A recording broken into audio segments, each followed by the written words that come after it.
Hey guys, welcome back to the BuzWeaver channel. During this new year, we have some breaking news. The video will not be monetized because of the content and subject of the matter. So as we do here on the BuzWeaver channel, we don't want to gain income from a tragic, disastrous situation, just so everyone knows up front. So we started off from here in Atlanta, from Fox 5 Atlanta. Bourbon Street attack. Who was Shamad bin Bahar Jabber?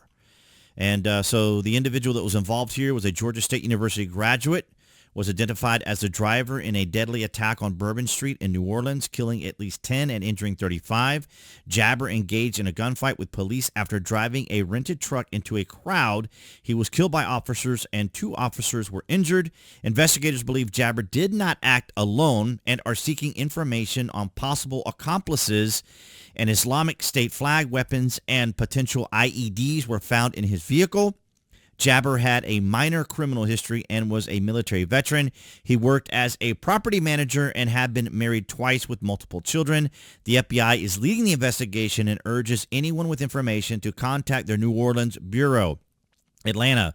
The man identified as the driver of the deadly attack on Bourbon Street in New Orleans on Wednesday morning was a graduate of Georgia State University, according to school officials. Now, it's important to make the distinction here for people not from Georgia or watching overseas. The University of Georgia is not the same school as Georgia State University. I know that seems kind of silly for me to make the distinction, but I just wanted to make that distinction because the University of Georgia Bulldogs are in New Orleans for the Sugar Bowl to play against Notre Dame. So there's a lot of Georgia references and a lot of Georgia information here. So the individual is 42 years old. He's a resident of Houston, Texas, attended GSU, that's Georgia State University, from 2015 to 2017 and graduated with a Bachelor's of Business Administration and Computer Information Systems. Fox 5 Atlanta has confirmed that he lived in the state of Georgia at the time he was registered as a GSU student. Georgia State University has 7 campuses throughout Metro Atlanta with more than 50,000 students. Now, the Georgia State University is massive. I used to go there as an Apple specialist and work on units there, both in the business and in in the psychology department. And basically, it's just like a row of buildings in downtown Atlanta that I guess the state sold to them, or businesses in Atlanta sold to the Georgia State University. It's where a close friend of mine also went to school. At least 10 people were killed and 35 injured when the suspect drove a rented truck into a large crowd gathered to celebrate the new year on Bourbon Street. He then engaged New Orleans police in a gunfight and was ultimately killed by officers. The 2 officers were injured during the exchange, as we mentioned. A photo circulated among law enforcement officials showed a bearded Jabber wearing camouflage next to the truck after he was killed by police. Now, I'm not going to show any of the footages or images from that. You guys can probably find that, but I want to keep it as family-friendly as possible. Here we have also learned from Fox 5 Atlanta that a UGA student critically injured during attack on Bourbon Street in New Orleans. As I mentioned, the University of Georgia Bulldogs are playing Notre Dame, and we have here a UGA student injured. A UGA student was critically injured in the Bourbon Street attack and is receiving medical care. President Jerry M. Moorhead expressed support to the student's family. Bourbon Street attacked, as we saw here. And then the University of Georgia has confirmed that a student was critically injured in the attack on Bourbon Street early this morning. And it goes on to talk about the incident. And then from UGA, from the university, statements from President Jerry W. Moorhead. I am deeply saddened by the devastating attack in New Orleans overnight, and I extend my sincere condolences to the victims, their families, and all those affected by this terrible tragedy. So the game has been suspended from today, as of this recording, which is New Year's, the 1st of 2025. And now we're going to get into some other areas of this topic without getting too overly drama-ish with it, but here is some of the footage we had from last night. In order to conduct early this morning, he was hell-bent on creating the carnage and the damage that he did. Because of the nature and the indices that we have on the scene, and we have enough information that the FBI will be taking over this investigation. And with that, I am going to be asking, this is the assistant agent in charge. This is Agent Duncan, Special Agent Duncan. And she has taken over this case on behalf of us and the FBI. As always, we will be in partnership with all of our partners. But Agent Duncan, if you want to have a few words for everyone. Thank you, ma'am. Good morning. My name is Alethea Duncan. I'm the Assistant Special Agent in charge for FBI New Orleans. As Chief Kirkpatrick said, we'll be taking over the investigative lead for this event. This is not a terrorist event. Okay, I wanted to stop it there for a couple of reasons. One, she's saying that it's not a terrorist event, which we ultimately learned that it was. People have given her a tremendous amount of criticism because of a nose ring she's wearing, which is not part of the FBI uniform as it would be identified. And so there's a lot of attack on this young lady. Now, I'm just saying that in general, just in conversations we see here from Benny Johnson. Hold up. An FBI agent with a nose ring who can barely speak coherent English sentences told the media that a terrorist driving a truck with an ISIS flag killing 10 Americans is not a terrorist attack. Seriously, listen to this. And, of course, that's what I just played for you guys. So that has created a whole other set of drama, of course. But I thought it was worth pointing out because this illustrates across social media how these things can be directed in one direction or another based upon people's political, ideological, philosophical worldviews. So this is what can be disruptive at times. But I think that what these people are pointing out is, worth looking at and considering because I think maybe she could have worded it differently as far as what they were investigating and not made any assertions whether it was or was not a terrorist attack. I'm not going to get into the nuance and the minutia of it. I just wanted you guys to see that.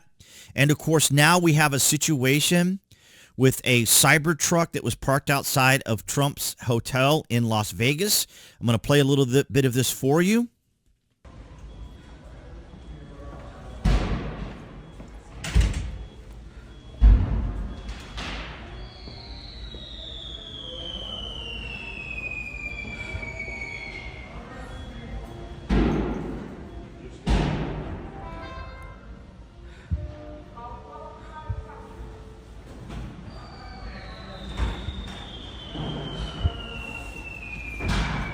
Okay, so you hear all that, what sounds almost like bottle rockets and fireworks. People were suggesting that this was somehow fake, and I'm going to show you another image of this as to why people thought it was fake. Because if you see this here, there's a guy right here, by the way. No one's talked about him, but here's a guy right here. Watch him. Looks like he got away. But you see all these colors and sparkles, and these look like fireworks. And so some people are suggesting that it's that somehow that it was computer generated or that it was fake. Now I don't know. I think that this image we're seeing here is from a security camera.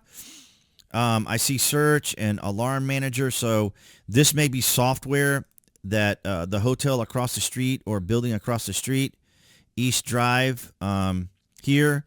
Very similar to when I worked as a security officer as well. We had cameras all throughout the buildings that we worked in, so we had these sorts of images. Not as quite robust technology as today. And then something I was going to get to earlier, of course, here is the ISIS flag that was found in the vehicle, and this is why people were creating the argument about why did that special agent suggest that it was not terrorist related. But again, it's all minutia. It was all developing at the time. It was a very fluid situation. And then we have this from Elon. Appears likely to be an act of terrorism also. Both this Cybertruck and the F-150 suicide bomb in New Orleans were rented from Turo. Perhaps they are linked in some way. So let's take a look at what we have here from America. Breaking: the Cybertruck explosion at Trump Tower in Las Vegas was intentional, according to law enforcement, and is being investigated as a potential act of terrorism. So let's take a listen. Let's talk about Las Vegas because this has been a sort of interesting development. The images of the Cybertruck parked outside the Las Vegas Trump property went viral. I think people thought it was an accident and then no one was hurt. And so there was a sort of bizarre symbolism and then it was a Cybertruck. It was out Trump. As it's developed, it seems that this is being taken far more seriously. What have we learned about what authorities know and how they're investigating this?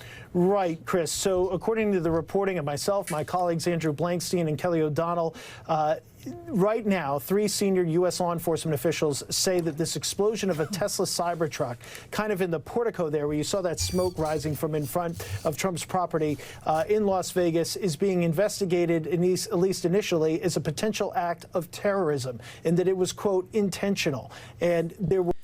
Okay, so this was posted at 5:42 p.m. Eastern Time. As of this recording, right this moment, it is now 6:13 p.m. So it's been about half an hour since Elon posted this. So this is developing. So this is happening as I'm doing this video with you guys. When I was getting the information, compiling the information for this video, I saw Elon's post here, and I was going to include the Cybertruck information, but now we had this from Elon. So again, a picture of the ISIS flag. And then Ryan McBeth here going kind of back and forth with Libs of TikTok as he says, sorry, Libs of TikTok, but DEI did not cause the New Orleans attacks. You are a race-baiting grifter. And, of course, they're going back and forth, the individuals. And if it's of any consequence or significance, the additional information on the individual in the truck, he was a registered Democrat. So, again, all these things are going back and forth. We'll just listen to a little bit of what Ryan. I like Ryan. I respect Ryan. He's a veteran. I watch a lot of his videos. He's very good at what he does. He's very informative. I don't always agree with his political views or his ideology, but he's a good guy. So 𝐀𝐻 posted a message on Twitter saying that the FBI recently held a recruiting event looking for diverse candidates. And I guess the whole idea here is that the FBI is more interested in DEI than hiring good candidates, and this is why this attack in New Orleans happened. And here is why 𝐀𝐻 is actually race baiting and why... Now, of course, I totally disagree with his analogy here because the situation happened and the individual's motives for this is probably hardly related to anything that Libs at TikTok is doing or grifting in general or these sorts of banter back and forth between the different political groups. So this was just kind of Ryan kind of just inserting himself into this. But anyway, I just wanted to point that out. And then from Simon Atimbe, of course, this is back when they were saying that it was not a terrorist attack early this morning at 9:28 a.m., just to kind of show you the differences in the way things were being reported and presented here to you. He ran into a crane. You can see here, it looks like a Texas tag on there. I believe that's Texas. Yeah, a Texas tag. So, of course, they're going to be tracing the tag. They're going to be looking at all the places the vehicle went. Cameras, they're going to, any phones that were in the vehicle, any documentation, anything like that, they're going to be looking to. Now, as I understand it, they were looking for additional individuals because there was IEDs in the truck as well. And now this is just from what I was hearing, that there was potentials of IEDs placed in the in the area there in New Orleans around Bourbon Street. I can't confirm that.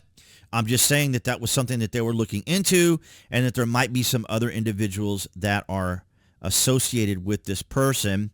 And here's more of the discussion. If you guys want to just take a quick look at this, pause the video. You can see how people are going back and forth. I just wanted to illustrate to you guys the back and forth that often takes place on Twitter where the left says they can't speak, but in reality they can. It's just that people challenge a lot of what they have to say and, of course, critique it. But no one is stopping the left from making the comments that they want to make about what all is going on. And then we have this from Donald Trump. When I said that the criminals coming in are far worse than the criminals we have in our country, the statement was constantly refuted by Democrats and the fake news media, but it turned out to be true. The crime rate in our country is at a level that nobody has ever seen before. Our hearts are with all of the innocent victims and their loved ones, including the brave officers of the New Orleans Police Department. The Trump administration will fully support the city of New Orleans as they investigate and recover from the act of pure evil. Now, of course, as we've mentioned and is continually mentioned, the individual is an American-born person, so he didn't come from another country and cross the border illegally. I just want to make that clarification now because that's going to be another element to the discussion. I'm sure, as we saw in the earlier discussions there with those individuals, but this is what we have so far. And it's an amazing, extraordinary way to start off 2025, including the plane crashes that I've been looking into as well. But so much has been going on. But I welcome all of your guys' thoughts and opinions down in the comments section. I want to thank everyone on BitChute, Rumble, and Odyssey for your guys' continued support as we go into 2025. And 2024 we knew was going to be a wild one, and 2025 is already starting off full steam ahead with activity going on. But you guys let me know down in the comments. Do you live in the New Orleans area? Were you there to attend the football game? Those of my subscribers that are schoolmates and others are welcome to post down there if they were preparing to go to the game or out there ready for the game. But thanks to all of you guys for the likes, the shares, and the comments. Below this video, you can find the various social media links that I belong to include X. You guys can follow me there as I post there frequently, as well as the community post here on YouTube and the shorts. Thank you guys so very much. I may be showing more gaming when it comes to shorts. But on that note, we also have the community post here on YouTube. But I want to thank all of you guys across all of New Tech for your guys' support. Appearing there on the screen, that would be the channel icon. You guys can click on that to subscribe if you are watching on YouTube specifically. You can click on that to subscribe as well to select notifications. That way you know when there's content here on the channel. And I'll see all you guys in the next video.